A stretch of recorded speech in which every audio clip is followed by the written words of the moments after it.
Hello नमस्कार। उत्कर्ष classes के YouTube channel पे आप सभी का स्वागत और मैं हूं आपका होस्ट दोस्त नरेंद्र चौधरी। उत्कर्ष राम स्नेही गुरुकुल, ये नाम तो आपने सुना होगा। एक ऐसा नाम जो शिक्षा का पर्याय बन चुका है। ऐसी शिक्षा जो गुणवत्तापूर्ण और नैतिकतापूर्ण है, जहां पर प्रकृति के साथ रह करके नैतिक मूल्यों का विकास करके बच्चे को शिक्षा दी जाती है। जी हाँ, ऐसा स्थान जहां शिक्षा और नैतिकता का विकास किया जाता है। एक ऐसा स्थान जहां आर्थिक रूप से कमजोर और अभाव की स्थिति में रहने वाले बच्चों को निःशुल्क शिक्षा और आवासीय सुविधा देकर उनकी सरकारी नौकरी का सपना साकार किया जाता है। जी हाँ, यहां रह करके आरएस के बहुत सारे बच्चे और स्कूलिंग शिक्षा के बहुत सारे बच्चे उन्होंने अपनी शिक्षा को ग्रहण किया और इस आरएस के बैच के बहुत सारे बच्चे इस बार आरएस मेंस लिख रहे हैं। जी हाँ, यही उत्कर्ष गुरुकुल जो शिक्षा का अब पर्याय बनता जा रहा है और शिक्षा भी ऐसी जो गुणवत्तापूर्ण है, मौलिकपूर्ण है और समाज के नैतिकता के आधार पर है। क्योंकि शिक्षा के साथ एक अच्छा नागरिक होना भी जरूरी है, क्योंकि अच्छी शिक्षा समाज को बदलती है और समाज के अंदर नैतिकता का विकास होना भी जरूरी है।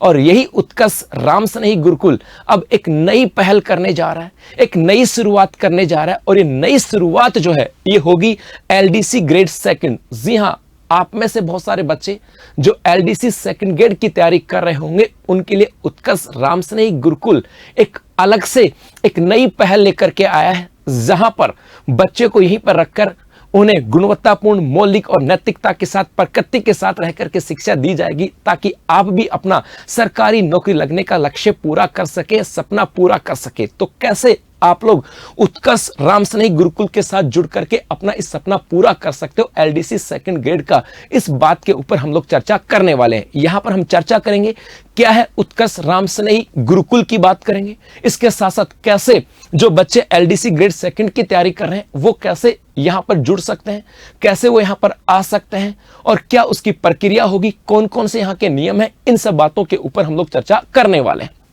सबसे पहले गुरुकुल सामान्य परिचय की बात करें कि अपना जो गुरुकुल है ये कहां पर है, तो जोधपुर के अंदर एक तिवरी नामक स्थान है। यहां पर इसकी स्थापना की गई है मारवाड़ के महान राम स्नेही संत परमहंस स्वामी राम प्रसाद जी महाराज की छत्र छाया के अंदर यहां पे बच्चों को नैतिकता के साथ शिक्षा भी दी जाती है।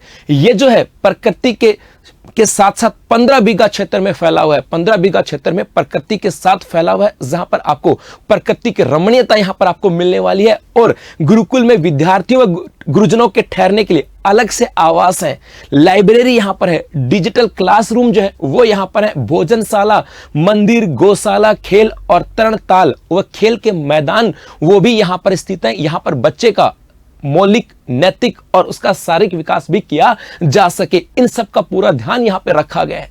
उसके बाद में उत्कर्ष राम स्नेही गुरुकुल का उद्देश्य क्या था, कि इसको शुरुआत क्यों की गई, ऐसा क्यों किया गया कि यहां पर इसकी प्रारंभ किया गया, इसके पीछे उद्देश्य था कि ये पूर्णतः भारतीय सनातन संस्कृति के ऊपर आधारित है और खास करके ऐसे बच्चे जो आर्थिक रूप से कमजोर हैं या संसाधनों के अभाव में अपने सपने साकार पूरे नहीं कर पा रहे हैं, ऐसे बच्चों को, ऐसे मेधावी व प्रतिभाशाली विद्यार्थियों को निःशुल्क आवासीय व शैक्षणिक सुविधा दे करके और उनके सरकारी नौकरी लगने का सपने को साकार किया जा सके, ये अपने उत्कर्ष राम स्नेही गुरुकुल का मुख्य उद्देश्य था।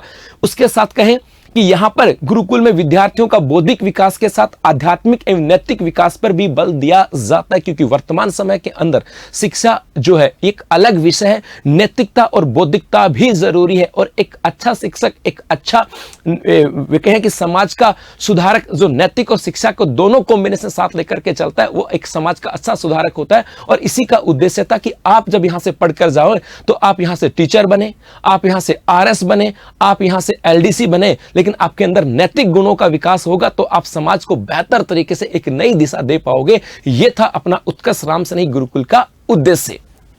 उसके बाद हम बात करें गुरुकुल की विशेषताएं। गुरुकुल में विद्यार्थियों को डिजिटल क्लासरूम में ऑनलाइन शिक्षा दी जाएगी। यहाँ पे जितने भी क्लासरूम है डिजिटल हैं और डिजिटल ही आपको शिक्षा दी जाएगी। हाँ, समय समय के ऊपर विशेषज्ञ जो है वो आपके साथ इंटरेक्शन होता रहेगा, वो आपके बीच आते रहेंगे और आपकी जो क्यूरी होगी उनको शांत करते रहेंगे। आपके जो पर्सन होंगे, ये कहें कि फेस टू फेस जो टॉक होती रहेगी, ताकि आपको समय समय पर विशेषज्ञों का भी लाभ मिल सके। यहाँ पर खेल, योग, प्राणायाम वह सूर्य नमस्कार दिनचर्या के भाग होंगे। सिर्फ यहाँ पे शिक्षा नहीं होगी, आपको यहाँ पर योग भी होगा, यहाँ पे सूर्य नमस्कार भी होगा, खेल भी होगा और प्राणायाम भी। ये भी आपके दैनिक दिनचर्या का हिस्सा होगा। और साथ साथ यहाँ पे पुस्तकालय, जहां पर पूर्ण अध्ययन सामग्री होती है, चाहे वो नोट्स हो, चाहे न्यूज़पेपर हो और चाहे वो मैगजीन हो, वो सब कुछ अवेलेबल यहाँ पर होता है। सब चीजें आपको यहाँ पर मिलने वाली हैं और सब की सब चीजें वो हैं जिससे आप अपनी पढ़ाई के साथ कंटिन्यू जुड़े रहें और आप अपनी पढ़ाई को और बेहतर तरीके से बना सके। क्योंकि योग वगैरह से आपकी साधना और आपकी एकाग्रता जो है ये अच्छी बनती है, आपका पढ़ाई के प्रति ध्यान अच्छा होता है। और उसके साथ साथ जब आपको यहाँ पर फिर आपके विशेषज्ञ मिलेंगे और आपको स्टडी मटेरियल मिलेगा तो आपकी पढ़ाई बहुत अच्छे और बेहतर तरीके से हो पाएगी। उसके बाद गुरुकुल में अब यहाँ पे पढ़ाई करने के लिए बात करें तो इस गुरुकुल के अंदर पहले से अपने आरएस के बच्चे पढ़ रहे हैं, स्कूलिंग के बच्चे यहाँ पर पढ़ रहे हैं और आरएस के बहुत सारे बच्चे तो मेंस भी लिख रहे हैं।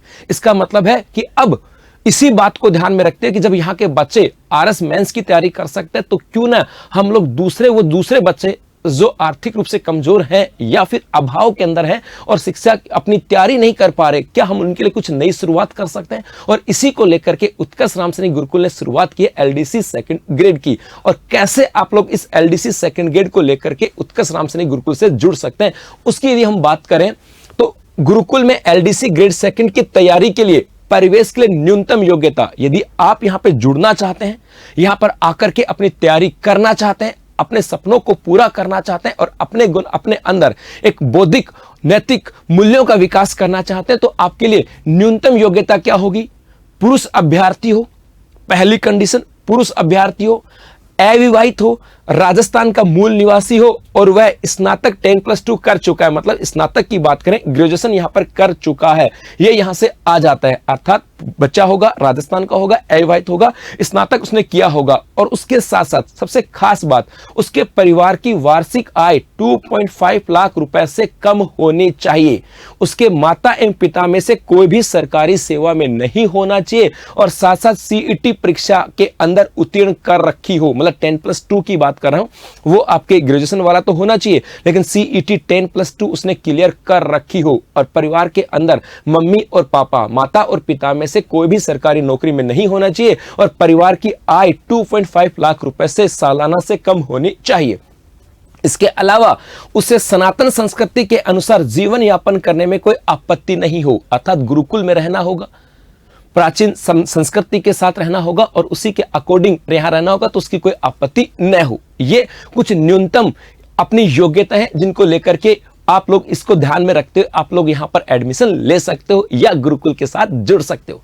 उसके बाद आगे चलें, गुरुकुल के प्रमुख नियम। अब आपने ये तो सुन लिया कि हम लोग कौन शामिल हो सकते हैं, लेकिन मेरे भाई उसके कुछ प्रमुख नियम भी हैं और उन नियमों के साथ आपको रहना होगा और वो नियम क्या है ये भी आपको पता होना चाहिए। गुरुकुल का उद्देश्य सनातन संस्कृति के अनुसार विद्यार्थियों को संस्कार देते हुए अत्याधुनिक तकनीकों के माध्यम से शिक्षा देना, मतलब सनातन संस्कृति के साथ मॉडर्न बनाना है, आपके अंदर नैतिक गुणों के साथ साथ आपको मॉडर्न एजुकेशन भी देना है। स्वामी राम प्रसाद जी महाराज व उत्कर्ष के निदेशक डॉक्टर निर्मल गहलोत के मार्गदर्शन व सानिध्य में यह गुरुकुल पूरे भारतवर्ष में सबसे अनूठा व आने वाले दिनों में शिक्षा का तीर्थ स्थल होगा। स्कूलिंग के अंदर आरएस के अंदर इसकी शुरुआत हो गई है और अब एलडीसी और आने वाले समय में और भी कई नवाचार और कई चीजें यहां पर प्रारंभ होने वाली हैं। इसके साथ साथ गुरुकुल में कड़ा अनुशासन होगा।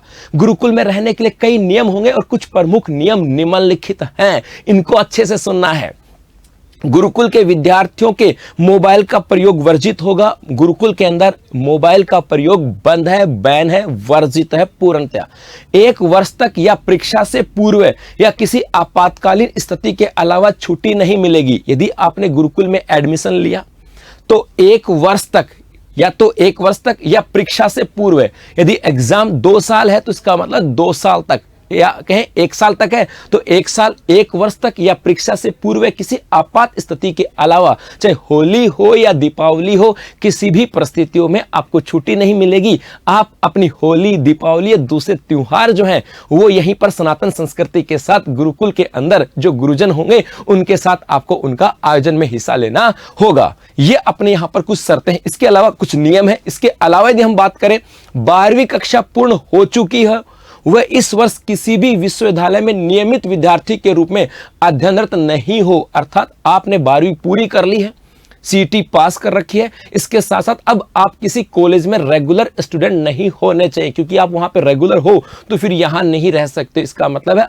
आप यदि बात करें सहपाठी विद्यार्थी हो सकता है, रेगुलर स्टूडेंट नहीं होना चाहिए। आप रेगुलर सब यही रह करके तैयारी करोगे। गुरुकुल के लिए अंतिम रूप से चयनित सभी विद्यार्थियों में से एक लीगल एग्रीमेंट साइन करवाया जाएगा। गुरुकुल के अंदर कितनी सीटें हैं, कैसे आप एडमिशन ले सकते हो, उसकी भी चर्चा करूंगा, लेकिन अंतिम रूप से जो चयनित जो बच्चे होंगे उनके साथ एक लीगल एग्रीमेंट साइन करवाया जाएगा, जिसके अंतर्गत यदि विद्यार्थी प्रवेश दिनांक से 7 दिन पश्चात गुरुकुल छोड़ता है तो प्रतिदिन के हिसाब से विद्यार्थी से 1000 रुपए वसूल किए जाएंगे। ये लीगल एग्रीमेंट होगा कि यदि विद्यार्थी प्रवेश दिनांक जिस दिन एडमिशन हुआ है उससे 7 दिन के बाद गुरुकुल छोड़ता है तो प्रतिदिन के हिसाब से विद्यार्थी से 1000 रुपए ले जाएंगे। मतलब आपने एडमिशन ले लिया 7 दिन तक, 1 दिन, 2 दिन, 4 दिन, 5 दिन, 6 दिन, ये तो अलग विषय। 7 दिन के बाद यदि आपने कहा कि मुझे तो जाना है, इसका मतलब है आपको लीगल एग्रीमेंट के अकॉर्डिंग हर दिन के 1000 रुपए के हिसाब से आपको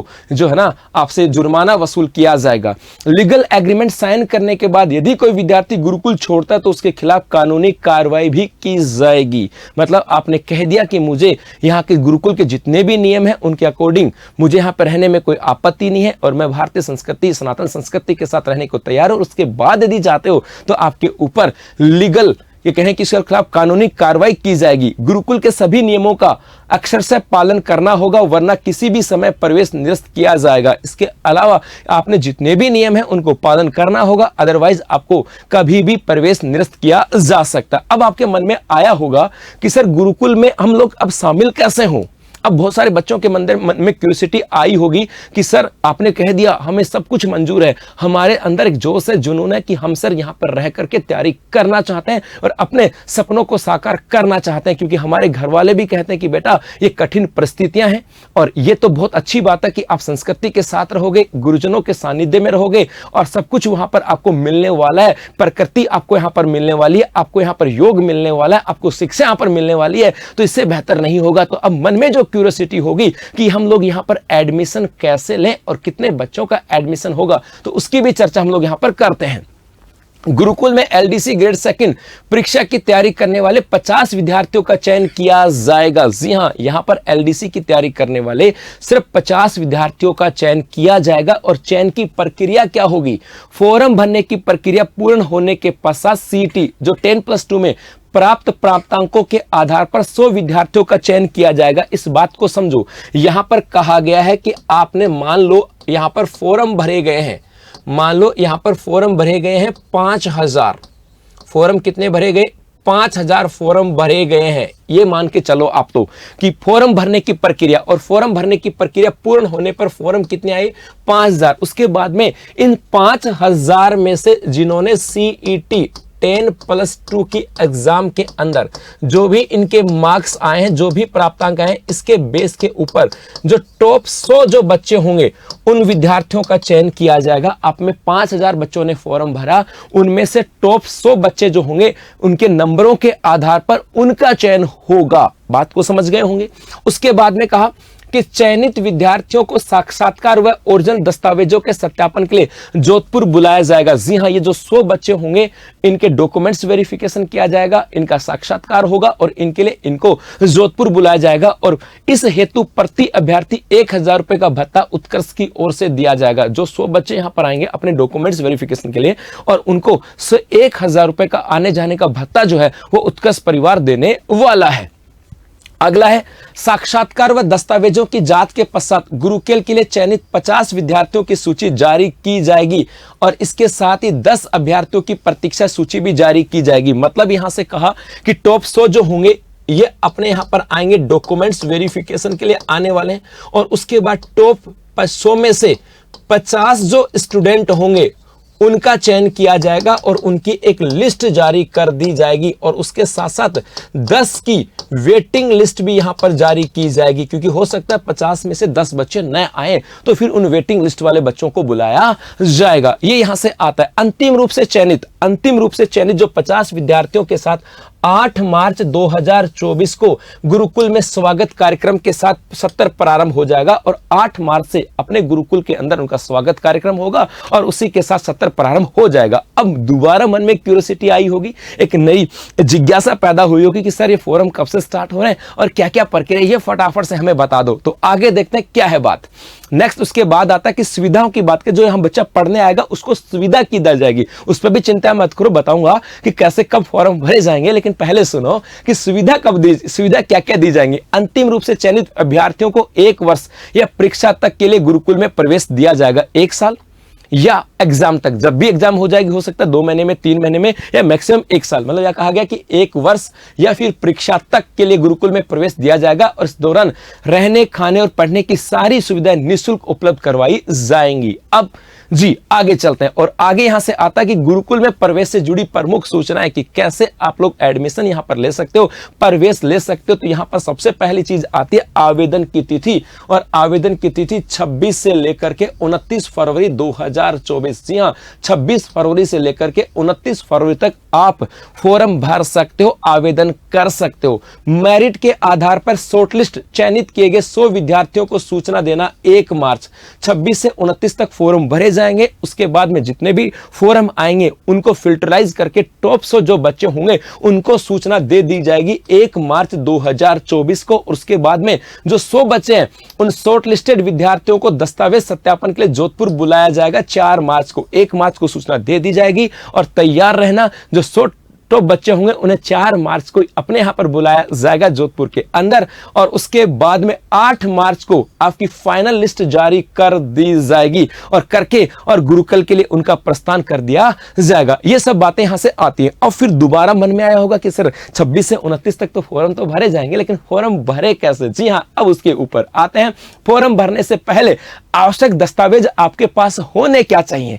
आपके पास 10वीं की मार्कशीट होनी चाहिए, आपका नाम वगैरह उसमें आ जाएगा, डेट ऑफ बर्थ आ जाएगी उसके अंदर, सीटी परीक्षा की मार्कशीट आपके पास होनी चाहिए, आधार कार्ड आपके पास होना चाहिए और आपका नवीनतम फोटो जो है ये भी आपके पास होनी चाहिए। और उसके बाद अब ऑनलाइन आवेदन करने के लिंक की बात करें कि कैसे फॉर्म भरें, तो आप ऑनलाइन आवेदन करोगे और ऑनलाइन आवेदन करने के लिए इस लिंक के ऊपर जाकर के या इस क्यूआर कोड को स्कैन करके आप फॉर्म को अप्लाई कर सकते हो। जी हां, तो यदि आप भी चाहते हो कि उत्कर्ष के साथ, उत्कर्ष राम स्नेही गुरुकुल के साथ जुड़ करके, भारतीय संस्कृति के साथ जुड़ करके, प्रकृति के साथ जुड़ करके अपने नैतिक मूल्यों का विकास करके और अपने सपनों को साकार किया जाए, तो 26 से लेकर के 29 फरवरी तक इस क्यूआर कोड को स्कैन करके या फिर इस लिंक के ऊपर जाकर के फॉर्म को सबमिट कर दीजिएगा। 8 मार्च से अपना सेशन जो है ये प्रारंभ हो जाएगा। तो ऐसे बच्चे जो यहाँ पर शामिल हो रहे हैं और ऐसे बच्चों को मेरी तरफ से अग्रिम शुभकामनाएं कि आप सबका जो सपना है वो साकार हो और आपका जो भविष्य है वो स्वर्णिम हो, आपका भविष्य जो है वो उज्जवल हो। थैंक यू, शुक्रिया।